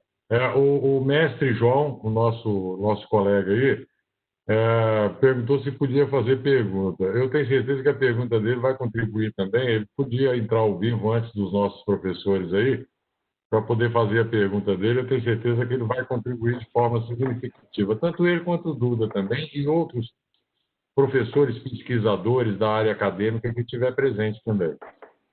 Pois não, vamos lá. Bom, Oliveira, boa noite aos 3 pesquisadores. Meus parabéns pelo trabalho. Para quem não me conhece, sou instrutor da CONAT Vôlei Indoor há muitos anos. E, apesar da areia não ser a minha praia, me interessou muito o tema de hoje, porque sábado terminou o nível 2 e eu abordei PPA no sábado, então me interessou porque eu queria aprender um pouco mais, porque realmente é algo extremamente importante quando se fala em potência muscular, né? E antes de fazer meus comentários, tem uma perguntinha rápida, só para... quando vocês fizeram a parte da força, né, do PPA, seja a parte onde realmente causa a potencialização, com qual percentual vocês usaram em relação à força máxima? Posso responder? Pode, Felipe. Sim. Professor, obrigado pela pergunta. Prazer estar aqui e compartilhar essa pergunta e oportunidade. Obrigado. Vamos lá. Nós chegamos a... Qual foi o consenso do grupo frente ao nosso N? Um público de jovens, né, todas menores, sem só uma ou duas, uma praticamente tinha adaptada e prática no treinamento de força. Para elas tudo era uma novidade e nós tivemos que, como foi citado, ensiná-las a agachar, ensinar a mecânica do movimento, principalmente, até porque para não lesionarmos, não gerarmos nenhuma lesão durante o decorrer das visitas. Então, como nós chegamos a esse 5RM? Muitas publicações trabalham com contração voluntária máxima, que muitos, não está errado chamar de uma RM e tal, mas a contração seria, nós julgamos ser, para esse N seria muito agressivo. Nós jogamos uma carga, um peso muito grande, num exercício de tão complexidade, digamos assim. Então chegamos que muitas publicações utilizam esse público na mesma faixa etária com esse tipo de peso. Então lá fomos nós para a sala de musculação até chegar, uma pergunta semelhante foi feita aqui na lateral direita. Como nós chegamos a esses 5RM? Fomos implementando, como a literatura preconiza, as anilhas até, depois que elas já estavam devidamente adaptadas, claro, até chegarmos ao quê? Elas não conseguirem realizar a 6ª repetição. Ou seja, elas executaram 5 repetições máximas, quando elas não completaram a 6ª repetição. Então, daí, e isso demandou muito tempo até chegarmos a esse valor, que seria o valor que, posteriormente, na próxima visita, já seria o teste realmente. Então, durante essas visitas de coleta, né, para chegarmos até esse valor, fomos acrescentando peso até chegarmos ao... Opa, parou, ela não consegue executar a 6ª repetição. E tanto que uma das meninas conseguiu executar 5 repetições com uma carga praticamente 80 quilos no agachamento. Uma menina de 15 anos, se não me engano, ela executou com 80 quilos no agachamento livre. Totalmente adaptada a um ângulo, de um pouco abaixo dos 90 graus, ela quebrando o ângulo do joelho ali, e conseguiu executar de forma perfeita, sem problema algum. Então, demorou-se chegar a esse valor exato. Fomos colocando muitas. Nós tivemos deparar com esse problema também, não sei se a Karina lembra, tinham medo do tamanho da anilha. Essa anilha é muito grande, eu não vou conseguir. Eu não vou conseguir. Então, foi feito um trabalho também de formas que não. Você consegue sim, você acabou de fazer... mas essa anilha é do mesmo tamanho dessa. Então, a anilha de um tamanho padrão, olímpico, e uma anilha, né, dessas comerciais com o mesmo peso. Eu falei, olha, o peso é igual. Então, por que você não consegue executar? É o tamanho da anilha que está te assustando? Não tem problema, a gente troca. Entendeu? Então, isso foi um processo até elas se habituarem e verem que aquilo não era lesivo, nem ia machucá-las, a execução do teste. Tudo bem. Tudo bem? Tudo bem. Então, em cima dessa colocação sua, eu tinha anotado aqui também, né, porque o trabalho de vocês é espetacular, ainda mais nas condições adversas que vocês encontraram. Né? Eu ia levantar o problema da faixa etária, que para esse tipo de trabalho é um pouco ingrata, porque você está falando de força muscular, você está falando de transição nervosa, e o pessoal ainda está na metade da adolescência, então é uma coisa um pouco problemática. E queria também que vocês pensassem num detalhezinho, que para mim não é surpresa na areia o resultado ser inferior do que no piso duro. Porque você está falando de transformação de força negativa em positiva. E quando você fala nesse tipo de coisa, né, existe uma correlação. Quanto menor for o tempo de contato, né, no caso aqui, quanto mais rápida for a transmissão da força negativa, ou seja, da força excêntrica em concêntrica, mais o cara vai saltar. É relação neuromuscular. Muito bem. Agora, quando você está no piso mole, na areia, essa transição da força negativa e positiva é mais lenta. Consequentemente, vai saltar menos. Né? Então, as pesquisas mostram isso, né? Que você precisa ter a especificidade do piso de maneira que você tenha essa transmissão nervosa sendo feita da forma mais rápida possível. Por isso que o pessoal avalia a impulsão vertical muito em plataforma de salto, que existe a correlação no tempo do contato com a impulsão vertical. Então, talvez fique aí uma sugestão para avaliar esse tipo de coisa, né? E talvez fosse interessante avaliar outro protocolo que eu encontrei que talvez fosse interessante, que é dar um espaço um pouco menor em vez dos 4 minutos que vocês deram, né? Porque nos 4 minutos que vocês deram, você tem uma preocupação grande da reposição energética, mas a potencialização da transmissão nervosa se perde um pouco, que ela vai de 10 a 15 minutos. Então, quanto mais próximo do evento inicial, melhor. Então, a gente encontra protocolo de 30 segundos ao minuto, o suficiente para você recuperar, né, de 75%, 80%, 90% do ATP-CP consumido no trabalho da força máxima. Mas eu estou colocando isso como sugestão para vocês pensarem no assunto. Quero dar os parabéns para vocês, que eu acho lindo quando brasileiros fazem pesquisas em coisas novas, principalmente nas situações adversas.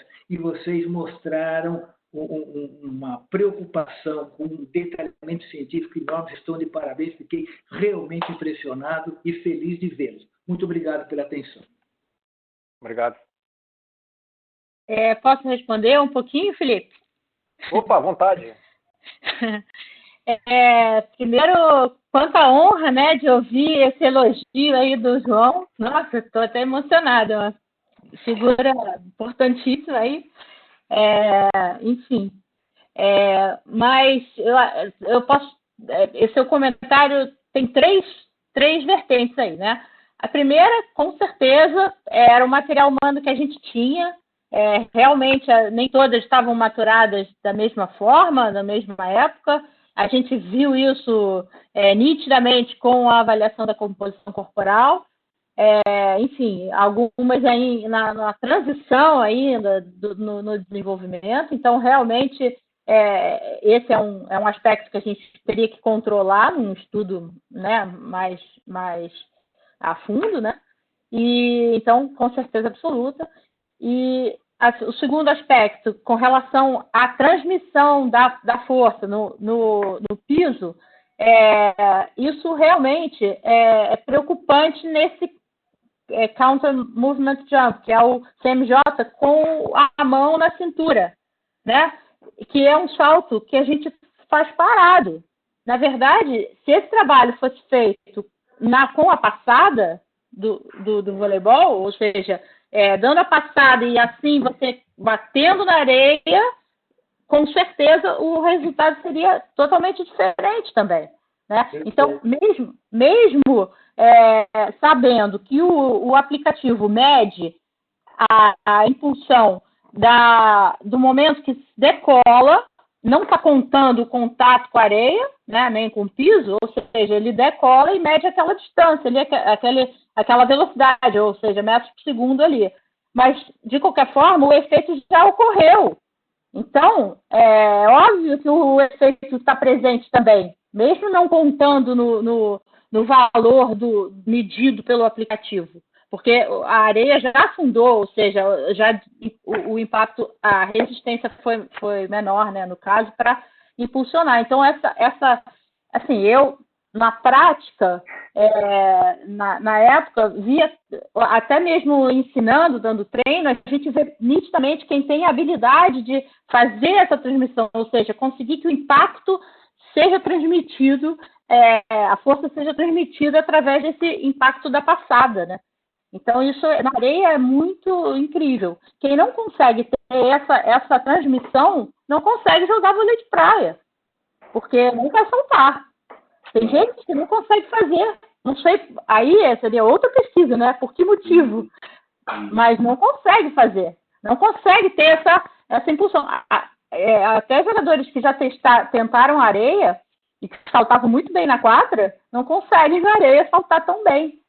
Então, assim, isso acontece na prática. Seria importante um trabalho científico que demonstrasse isso, de forma que abrisse o horizonte aí para trabalhar justamente esse aspecto da transmissão, que na areia é fundamental. Tenho mais uma, né, que você falou no final, tem mais uma questão, agora me esqueci. Do tempo entre a força máxima e a força explosiva. É o intervalo. Sim, eu acho que aí o Felipe pode te esclarecer melhor, Felipe. Não é questão de esclarecer, eu só sugeri que procurassem outro. Não estou falando que esteja errado, não. Ele foi muito claro, sim. Ele encontrou na literatura essa indicação, e ele foi claro que os efeitos da potencialização duram de 10 a 15 minutos. Eu só sugeri que procurasse também protocolos que reduzem um pouco isso. Não estou falando que isso é errado, pelo amor de Deus, não é nada disso. Não, claro que não. É realmente só para a gente tentar ver, porque o Felipe estudou muito. Eu lembro que ele realmente se enfronhou aí no assunto, então talvez ele tenha até alguma contribuição de algum artigo que ele lembre com relação a isso, Felipe. Você lembra alguma coisa? Sim. Então, continuando o raciocínio, para a gente começar a entender um pouco melhor, como já tinha sido citado pelo Roberto, lá nas conclusões, é uma linha, eu respondi aqui do lado também para um colega, é uma linha tênue entre a fadiga e o desempenho, e a potencialização. Por que eu estou falando isso? Em relação a esse intervalo que vai ser inserido na carga de trabalho. Que período? Quantos minutos? Quantos segundos vamos colocar? Aí vai ditar se vai haver potencialização, se vai ser dissipado essa energia, vai se perder, ou se vai entrar em fadiga. Ou se o indivíduo, devido à quantidade de peso, a quantidade de exercício, ele não vai conseguir a potencialização no movimento que nós estamos buscando, que é o salto, por conta de fadiga, uma atividade subsequente à outra, ou por conta justamente do fenômeno ter se dissipado por conta do tempo, ter um tempo excessivo, quantos 10, 15 minutos, como a literatura diz, que indivíduos que se perderam devido ao intervalo longo demais, se dissipou, não houve resultado algum, e com a mesma quantidade de carga de trabalho, o indivíduo, um intervalo às vezes menor, ele conseguiu essa potencialização. Por exemplo, existem trabalhos onde indivíduos do alto rendimento, no caso masculino adulto, alto rendimento, com 15 segundos, 30 segundos, houve o resultado significativo desse desempenho, com cargas, obviamente, elevadas, tendo em vista indivíduos extremamente adaptados ao treinamento de força, pertencerem, né, ao esporte profissional. E, no caso, o intervalo houve resultado positivo. Como eu tinha falado anteriormente, a questão da prática, a individualidade. Às vezes, indivíduos que jogam na mesma equipe não vão ter a mesma reação. O trabalho não vai ser eficaz da mesma forma para indivíduos, às vezes, com a mesma complexão física, de mesma estatura, de mesma idade. É questão individual, realmente. Tudo bem? Oi. Carlão, posso fazer uma pergunta, Carlão? Pode não, professor, deve. Boa noite a todos. Eu sou o professor Duda, bem como o professor João, sou membro da Comissão de Treinadores e já há muito tempo sou doutor em Educação Física e achei o trabalho excepcional. Até porque vocês têm um orientador que eu conheço pessoalmente, né, espetacular, né? O Denadai foi um dos orientadores, inclusive, da minha esposa. Também ela é doutora também em Educação Física.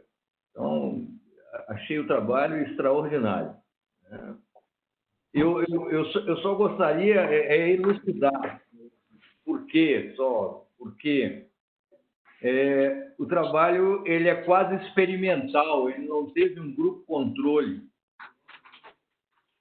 Primeiro, por que não teve um grupo controle? E por que vocês escolheram fazer uma comparação entre a areia e o piso rígido? O que levou vocês? O que motivou a fazer isso? O João foi muito feliz quando ele apontou essa questão do tempo de permanência no solo, na areia, e no tempo de permanência na quadra. Existe uma diferença aí bem significativa. Então, essa é a minha segunda pergunta. E a terceira, quais fatores vocês pensaram no porquê que o resultado não foi melhor, né? O que foi feito durante o período de tratamento que não levou a ter um efeito significativo, né? Eu vou repetir aqui. A primeira, já que não houve, o trabalho é um trabalho quase experimental, não houve grupo controle, por que não? Né? Por que escolheram comparar o piso rígido com a areia, se o voleibol aí é puramente na areia, a relação com a quadra? E terceiro, quais seriam para vocês os fatores que levaram a não atingir, né, em função do que foi elaborado, em termos de tratamento, o período em que vocês desenvolveram as atividades com as atletas, o que levou a não se ter, né, um efeito para mais, né? Se é possível, né? Se não, tudo bem, é só uma indagação mais do que qualquer coisa. Independente disso, parabéns pelo trabalho. Um trabalho científico, provavelmente vocês vão publicar, quero crer que sim, né? Porque é um trabalho extraordinário, né? Então, por gentileza, eu agradeço a oportunidade de poder conversar com vocês da praia. Quem vai responder? Karina? Falar? Karina, Roberto? Quem vai responder? Roberto, quer falar, Roberto? Eu falo. Não, pode falar, Karina.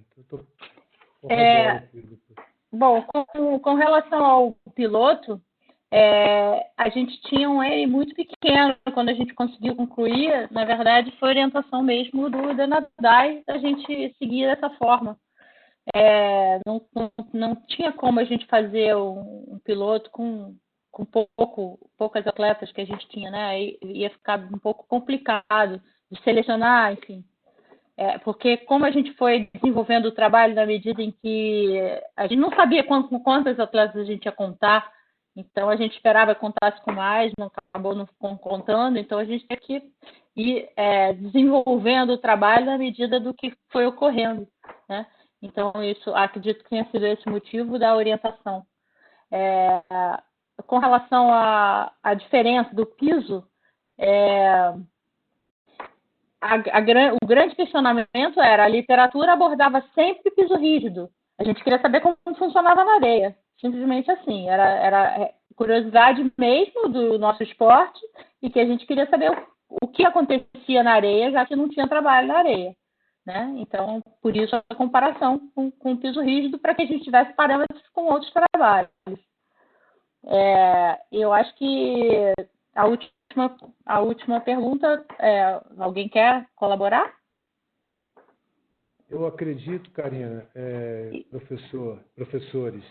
E desculpa, não agradeci, não conhecia o Duda, mas fico honrada também com a participação e o elogio. Obrigado. Provavelmente, respondendo essa terceira pergunta, se as atletas tivessem já concluído sua maturação, se elas tivessem um condicionamento melhor, acredito que vários fatores podem ter influenciado no resultado. Com certeza, vários fatores influenciaram. Mas creio que esses dois trariam um resultado melhor, um desempenho melhor no salto. A princípio, sim, a grosso modo, isso. Ok. Ótimo. Me tira só uma dúvida. Nos resultados que vocês encontraram, as meninas saltaram mais na areia do que no piso rígido, não foi? Sim. Elas saltaram 34 na areia e saltaram 32 no piso rígido, né? Sim. Adaptabilidade, a gente acredita, né? Não necessariamente é isso, mas é uma tendência. Não, tudo bem, só para tirar uma dúvida, porque a gente estava falando sobre essa diferença aí e eu lembro bem ali no slide que vocês mostraram que o desempenho delas na areia tinha sido melhor do que no piso rígido. É outro fator também que merece alguma consideração no que vocês observaram aí. Mas vamos lá, tem um monte de gente querendo conversar com vocês aqui, viu? Que bom. O César lá de Santa Catarina já mandou um monte de pergunta aqui. Posso ler as perguntas dele para vocês? Por favor. Vamos lá, então. Ele pergunta se existe algum estudo ou pesquisa no Brasil que faz comparação de testes de impulsão antes de um treino ou jogo e no final, e verificar o quanto cai a impulsão desse atleta. logicamente com um padrão de saltos utilizados próximos a um jogo real. E durante o dia, avaliar em pelo menos 3 jogos ou 3 treinos dentro da realidade de uma competição. Porque não basta o cara saltar muito, mas ter uma capacidade de resistência de saltos, mantendo o padrão. Quer dizer, o Roberto até falou um pouco sobre isso, né, que são muitos saltos, a Karina também falou, mas ele pergunta aqui se vocês identificaram algum estudo fazendo essa comparação, antes e depois do jogo, antes e depois do treino. Essa é uma primeira pergunta. Eu vou fazer um bloquinho aqui de 3, tá certo? Para cada um poder responder uma. O Alexander também pergunta se no estudo existiu uma angulação ideal na flexão do joelho para a realização do salto vertical. Se vocês verificaram a angulação do joelho, né, utilizando aqueles aplicativozinhos, que também a gente consegue ver aquele ângulo. E o Bruno Roberto pergunta para a Karina, na visita 3 do procedimento experimental, foi dito que foi chegando aos poucos o percentual desejado. 60%, se não me engano, ele coloca aqui. Como foi feito esse ajuste aos poucos? Padronizado para todas as atletas, individualizado, de acordo com a condição de cada atleta? Ele ficou na dúvida em relação a isso. Então, assim, a Karina pode responder essa e os outros dois, cada um responde um, e a gente vai fechando os bloquinhos aqui de 3, tá bom? Beleza, então deixa eu partir para essa mais rápida. O seguinte, a gente trabalhou da seguinte forma. No agradecimento, você viu lá que tinha uma academia que o Roberto conseguiu as anilhas e os pesos, as barras, né, as anilhas, e ele trouxe de Juiz de Fora, no carro dele, para a praia, para a gente conseguir realizar com as atletas essa familiarização. Porque os pesos das EFEX não poderiam sair de lá, né? E seria mais um complicador a gente fazer 3 visitas lá para fazer familiarização lá dentro da escola. Então, a gente optou por trazer os pesos para cá. Então, a gente fez a familiarização na praia da Urca com as meninas e as anilhas que a gente ia colocando. Tinham anilhas menores e maiores. Daí a gente ia colocando aos poucos. Sentiu, ok, pode colocar um pouquinho mais? Pode. E assim foi chegando até chegar no peso corporal. A gente já tinha avaliado elas na avaliação do peso corporal, já tinha feito essa avaliação, e a gente sabia o peso, e aí a gente partia para esse valor de 50% a 60% do peso corporal. Assim que a gente chegou nesse valor. Tá? Bom, respondendo a pergunta do César, eu particularmente não me lembro de ter, nessa pesquisa, não vi nada com relação a esse trabalho que você propôs aqui não, César. De verificar antes e depois de um treino ou de jogo. Agora, com certeza, essa questão da qualidade do salto, que deve ser boa por um período longo, como também a Karina falou, e você citou na sua pergunta, de jogos, 3 jogos num dia, né? Tem fase que a gente joga 2, 3, 4 vezes num dia. E realmente não justifica fazer um trabalho numa situação dessa para se atingir 2, 3 saltos fantásticos e depois não conseguir ter um padrão para o restante da competição ou do treino mesmo, né? E agora, voltando, realmente eu não me lembro, se algum colega meu aqui do grupo só lembrar, eu não me lembro de algum estudo que aborde essa comparação. Você tem, Felipe? Roberto, tem sim. Teve um estudo que foi feito por colega, não me lembro exatamente quem foi, mas um estudo, inclusive, eu cheguei a ver fotos, se eu não me engano, um torneio realizado, uma categoria de base na região Nordeste, da região Nordeste, não sei qual estado com precisão, no qual foi utilizado a plataforma de força, a Elite Jump, e foram coletados antes dos jogos, durante os jogos e após os jogos, para verificar se houve o desempenho efetivamente desse salto, antes, durante e após os jogos. Teve sim, durante um torneio de categoria de base na região Nordeste. Não me lembro exatamente o estado, a localidade. Você lembra os resultados, Felipe? Não. Me lembro que eu vi as fotos dessas coletas sendo realizadas, inclusive numa tenda próximo à quadra, óbvio, para não para não atrapalhar o tempo do jogo. E, no caso, o atleta saía, executava o teste e ia para o seu intervalo ali. E após o jogo, após a partida, ele executava novamente a coleta na plataforma de força do Elite Jump. Tem uma sugestão para o César, talvez, se ele colocar essa pergunta lá no grupo, o Thiago, pelo jeito, não está presente hoje aqui, talvez o Thiago consiga responder. Ele entende muito de plataforma de força, né? Ele trabalha com isso, então acredito que ele possa te responder sobre esse estudo, deve conhecer com certeza. Inclusive, tá bom, Felipe, houve alguma coisa em relação ao ângulo do joelho, na execução do salto? Vocês verificaram isso? Então, nós tivemos o cuidado de não deixar, de evitar, né, com que elas agachassem o agachamento a fundo, né? Uma angulação máxima, tocando praticamente o agachamento a fundo, tocando o glúteo máximo no chão, tocando ali no próximo à linha do calcanhar e tal. Nós tivemos esse cuidado de forma que elas agachassem no limite ali da angulação do joelho, sem problemas. Mas não é um agachamento normal. Elas não executaram teve controle. Mas não teve o controle de ângulo. A gente não teve o controle de ângulo. Deixou livre. Nós não controlamos exatamente, tem que ser nesse ângulo. Elas executaram. Não tem que ser, eu acho que a pergunta dele vai mais no sentido de verificar se o ângulo tinha alguma influência no tempo de voo, na altura do salto. Não, nós não verificaram isso. Em relação a esses estudos aí, foi feito em João Pessoa, sim. Eu acho que o Rocinho está até envolvido nessa pesquisa. E tem um trabalho também do Alexandre Medeiros, da Universidade Federal aqui do Ceará, que também pega antes, depois dos jogos. E o resultado do desempenho era melhor quando terminava o jogo. Você pode procurar aí os trabalhos do Alexandre, que é o que mais publica no mundo sobre voleibol de praia, que você vai encontrar muita coisa relacionada e nas diferentes categorias, sub-19, sub-21 e adulto, viu, César? Mas o Bruno Schmidt está por aqui e perguntou para vocês em que fase da preparação se encaixa melhor esse tipo de treino, da periodização, se no início, no meio, no final. Cara, o Bruno Schmidt fazendo uma pergunta aqui para vocês, hein? Que maravilha, bicho. Opa! E aí, como é que vocês recomendam? O que é que vocês acham? Como é que isso aí funciona melhor? Felipe, a bola é tua, Felipe. Obrigada, então, Bruno. Obrigado pela pergunta. Preparador físico. Obrigado pela pergunta, primeiramente.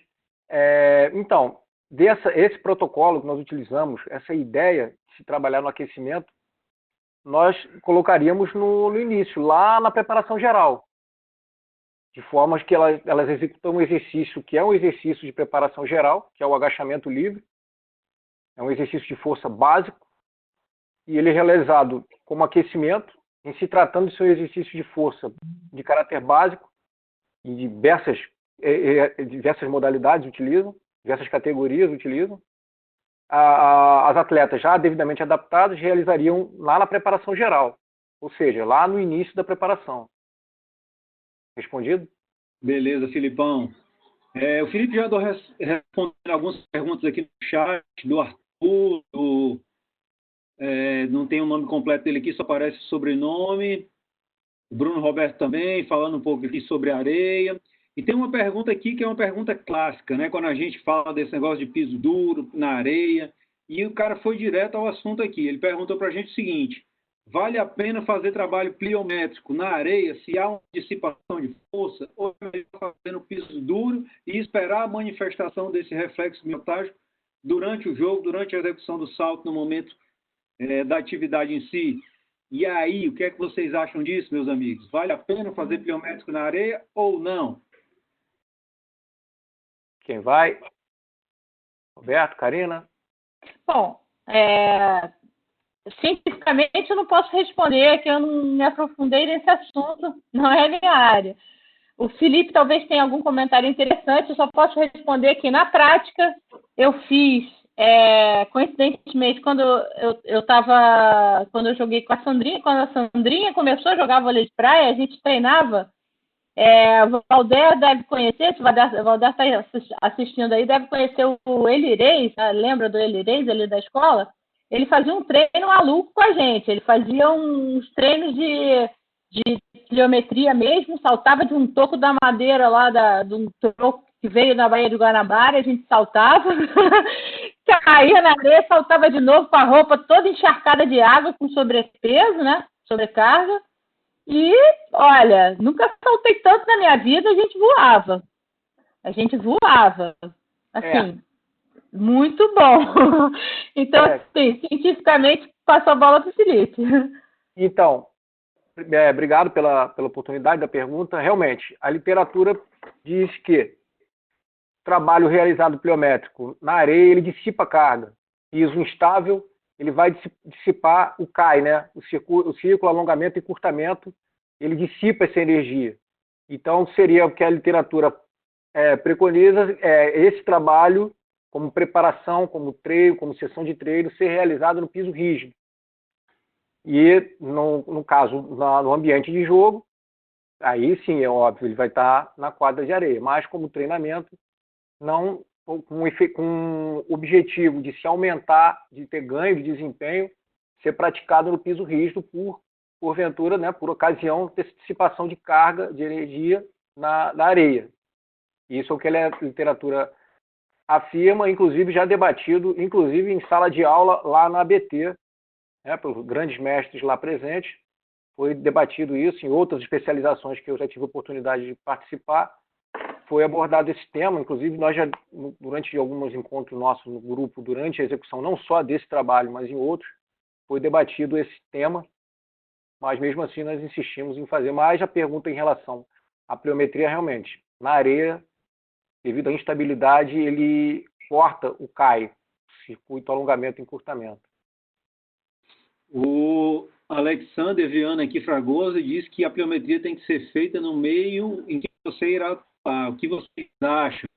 Há uma discussão realmente em relação a isso aí, tem pontos de vista diferentes, apesar do reflexo realmente, o ciclo encurtamento, alongamento e encurtamento, ele ser perdido quando você faz esse trabalho num piso que é deformável, mas existem outras coisas que podem desenvolver também a sua capacidade de saltar mais nesse ambiente, executando esse tipo de treino. Mas aí é uma discussão mais longa, mas de qualquer maneira a gente já colocou uma pimentinha aqui para a gente ver pessoas com pontos de vista diferentes, né?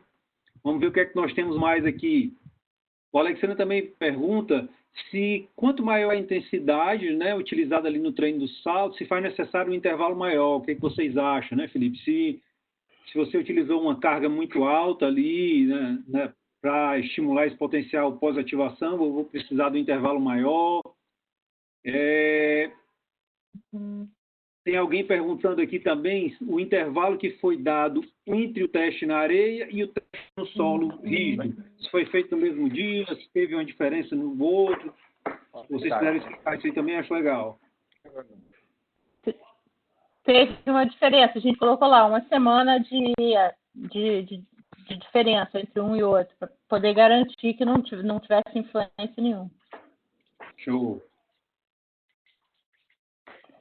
Em relação, Felipe, a carga utilizada no potencial pós-ativação e o tempo de recuperação, o tempo de 4 minutos pode variar ou não?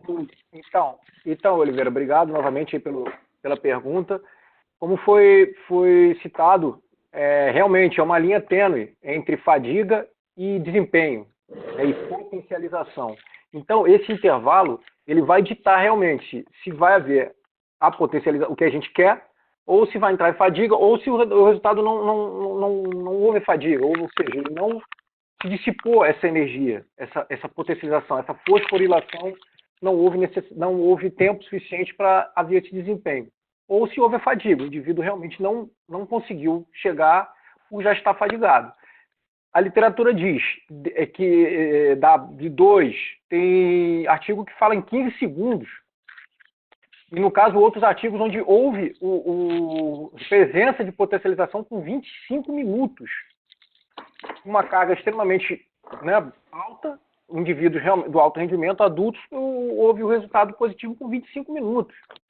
25 minutos é um tempo considerável de intervalo. E houve resultado. Como falei, de forma individual, não foi uma coisa coletiva. Eu tive tantos indivíduos que houveram. Não, foi 2 naquele grupo. Então, por isso, como algumas publicações falam, no intervalo de 2, 6, 10 minutos, houveram resultados distintos dentro daquele N que foi analisado. Uns se fadigaram antes, outros obtiveram realmente o desempenho. Então, realmente, esse tempo de intervalo vai ditar se vai haver o desempenho ou não. E se tratando no nosso N, no nosso caso, meninas jovens não habituadas ao treino, seguindo algumas publicações que trabalharam em 4 minutos, um tempo, nós julgamos, no decorrer do trabalho considerável, para que elas viessem a se recuperar por conta do trabalho de agachamento realizado, e elas assim fizeram. Porém, houve o resultado, algumas realmente tiveram um resultado, porém, da média não houve significância, entenderam? Não houve significância. E o outro só, não sei se foi respondido, elas saltaram melhor na areia, sim, porém, a maioria delas saltou melhor na areia sem o advento do exercício condicionante. Elas saltaram melhor na situação pré-potencialização. Tudo bem? Mas foi significativa a diferença ou não? Não foi significativo. Não foi. Não tem que afirmar. Bem, a gente tem 10 minutos, né? Aí acho que até 10 horas o horário. Quem tiver ainda pergunta aí, quiser mandar, estamos na reta final, tá? Enquanto a galera se assanha aí para mandar mais alguns questionamentos para vocês, eu queria fazer mais alguns comentários que eu acho pertinente. Quem trabalha no voleibol de praia, quem trabalha no vôlei, quem está aqui hoje à noite, quem está aqui conosco, são pessoas curiosas que querem encontrar uma maneira de melhorar o desempenho dos seus atletas. Então, esse trabalho que vocês fizeram aí foi sensacional. Encontraram algumas dificuldades, mas a metodologia aplicada, o desenho dele está muito bom. Quem sabe vocês não encontram energia e tentam fazer isso com atletas adultos, né, já mais maduros. Não necessariamente vocês precisam fazer no mesmo período, podem ir coletando os dados aos poucos, né, e investigando atleta por atleta e criando uma amostra para depois tratar esses dados. E aí algumas dificuldades que vocês encontraram podem ser vencidas, né? Como essa coisa da faixa etária, o nível de preparação, o fato de serem mulheres, onde a manifestação de força nem sempre é a mesma, considerando o estágio maturacional. Essa coisa de comparar com o piso rígido, a gente também sempre, o voleibol de praia, a gente vive esse dilema, né? Essa inquietação de não ter dados do voleibol de praia. A maioria das tabelas de referência, quando você vai fazer qualquer teste, eles são realizados no piso rígido, então a gente fica sempre com aquela pulga atrás da orelha. Se é diferente, se não é. Na prática a gente vê, mas a gente queria confirmar isso em números. Então, acho legal fazer essa comparação, mesmo que esse não seja o objetivo principal do trabalho de vocês. E sim verificar em jogadores de voleibol de praia se há diferença ou não na qualidade do salto, na qualidade da geração de força depois da estimulação através de um potencial pós-ativação. A gente sempre fez esse tipo de treino, né, Karina? De uma maneira meio assim, empírica, vamos dizer. Eu lembro que a gente colocava o companheiro nas costas, fazia ali alguns agachamentos e depois fazia os saltos. O que era que a gente estava fazendo ali? A gente fazia um potencial pós-ativação. A gente fazia ali 40 segundos de isometria, por exemplo, carregando algum peso e depois realizava alguns saltos. A gente estava utilizando um potencial pós-ativação. Muitas vezes a gente até juntava isso com treinamento pliométrico também. E o treinamento foi evoluindo, foram surgindo novas estratégias, novos instrumentos de controle, e a gente vai evoluindo junto e tentando melhorar a qualidade daquilo que a gente faz. Gostei muito do que vocês utilizaram aí com o MyJump. Eu também utilizo o MyJump aqui nas minhas avaliações. Tenho uma dificuldade de utilizar o MyJump na areia, porque fica um pouco difícil de visualizar o momento que o pé descola do chão. Às vezes a areia ali causa uma dúvida para você marcar o exato momento da decolagem e também da aterrissagem, porque às vezes ainda tem areia e deslocamento. Então, quando eu utilizo aqui o MyJump, eu também faço os dois, também sou um curioso, faço na areia e faço no piso rígido e vou tentando ver se tem uma diferença ali importante ou não, mais a nível de curiosidade do que propriamente para modificar o meu treino. Mas é um aplicativo simples, que todo mundo tem acesso, e eu acho que todos os treinadores que estão aqui hoje, curiosos que são, se já não utilizam, pode lançar mão dessa ferramenta para monitorar o desempenho dos seus atletas no que se refere a gerar força de forma rápida, que é o que a gente quer nessa modalidade. Tanto para o salto vertical, tanto para os deslocamentos. Então, muita coisa boa, uma riqueza de conteúdo enorme que vocês abordaram aí. Tenho certeza que vocês se aprofundaram nessa literatura para entender como é que funciona. Ainda não está muito claro para mim, eu confesso, como isso pode ser utilizado no treinamento do vôlei, não só do voleibol de praia. Se eu quero melhorar a potência de um único salto, se eu quero melhorar a minha resistência de salto, como eu vou utilizar o potencial pós-ativação, acho que merece mais trabalho, merece mais atenção desse tema para que a gente possa encontrar mais respostas.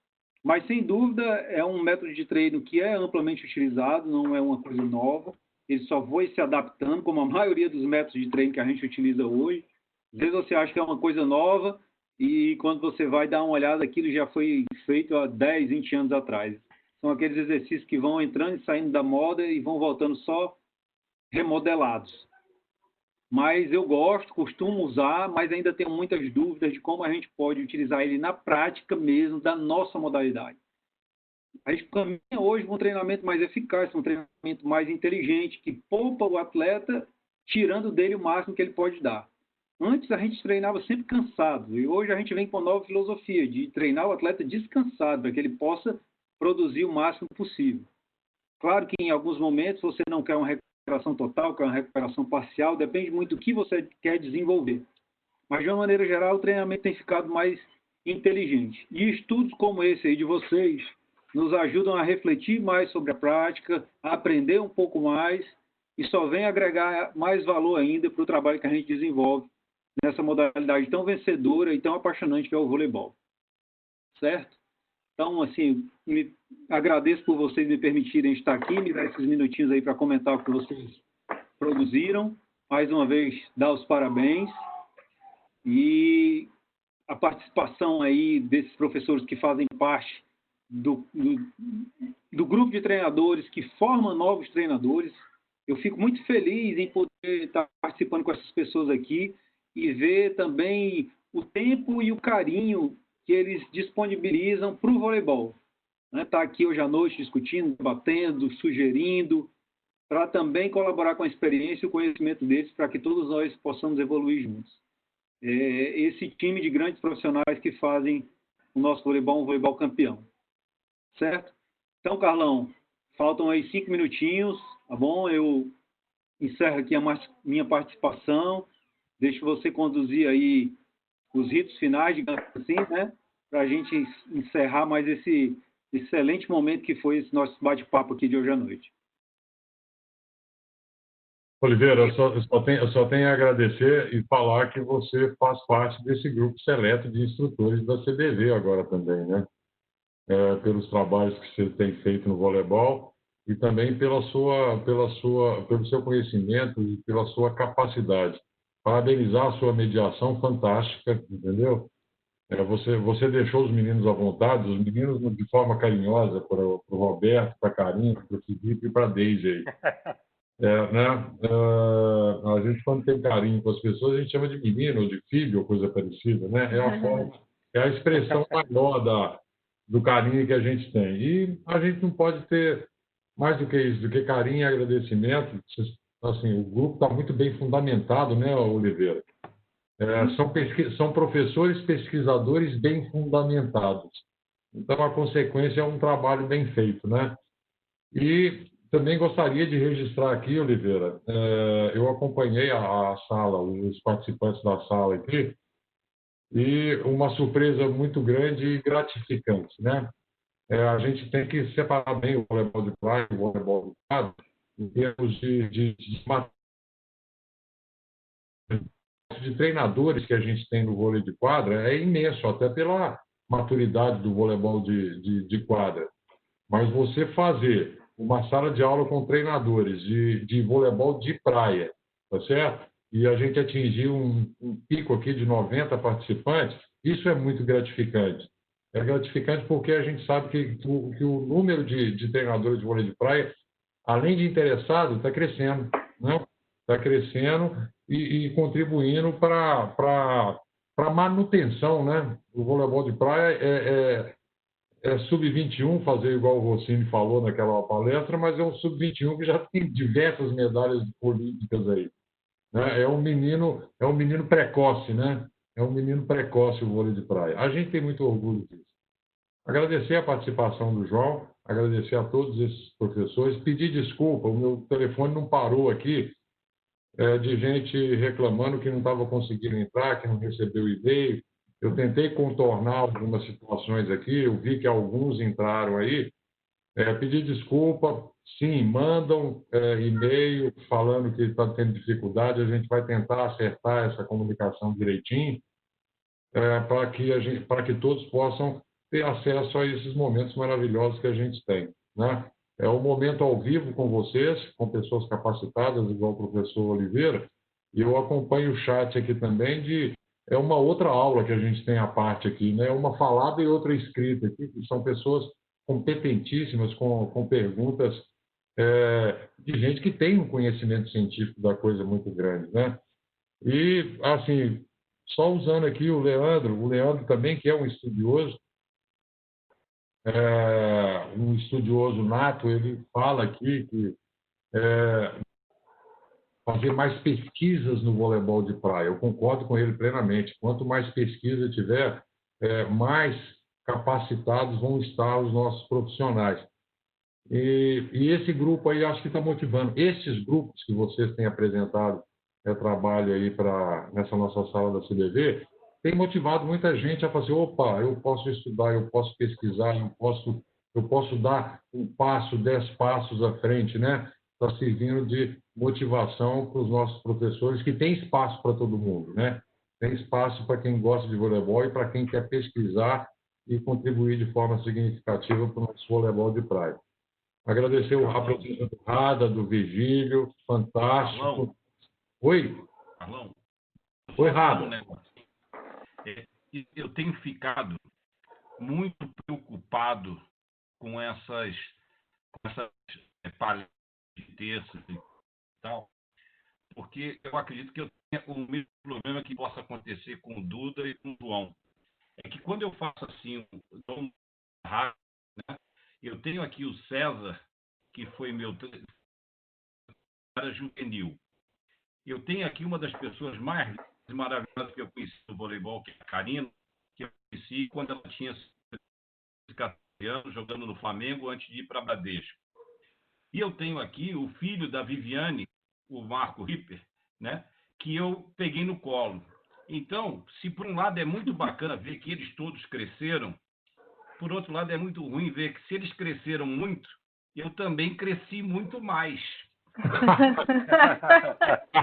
Então, essas lives aqui estão me deixando assim feliz por um lado e muito triste por outro lado.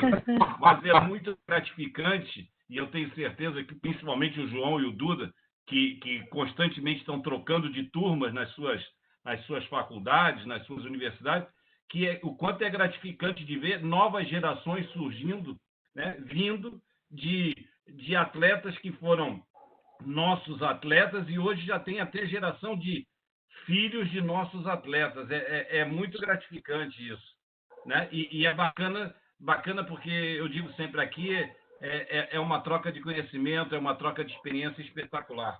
Eu adoro essas lives de terça e quinta. Era só uma brincadeirinha para finalizar aí as suas palavras. Valeu, Rado. Obrigado. O Rada falou uma Obrigado, coisa Rada. interessante, né?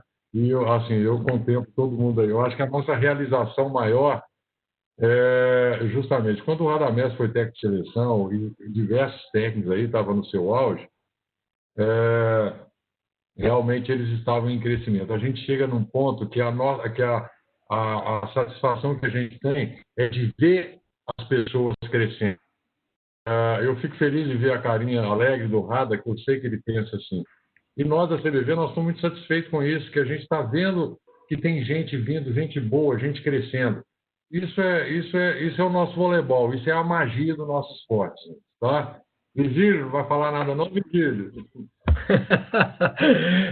Oi, Carlão, nada, só para dizer que eu fico cheio de orgulho aqui, cara. Acompanhei muito esse pessoal no curso, ver a Karina, o Felipe, o Roberto, o grupo que apresentou aí o trabalho é muito bom, entendeu? Ver o Oliveira aí mediando e agora fazendo parte da CONAT, eu fico muito feliz também. O Oliveira é um parceirão de muitos anos de trabalho juntos, quando fui presidente lá da Federação do Ceará. Então, sou um fã, né? E dizer que eu sou fã também desse trabalho que está sendo feito, né?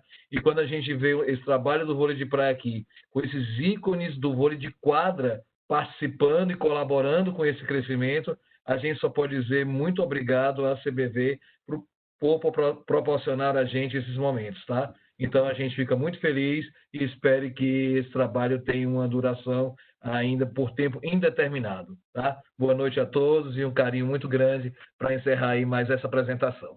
Pensei que você fosse dizer que o Carlão te pegou no colo também, viu?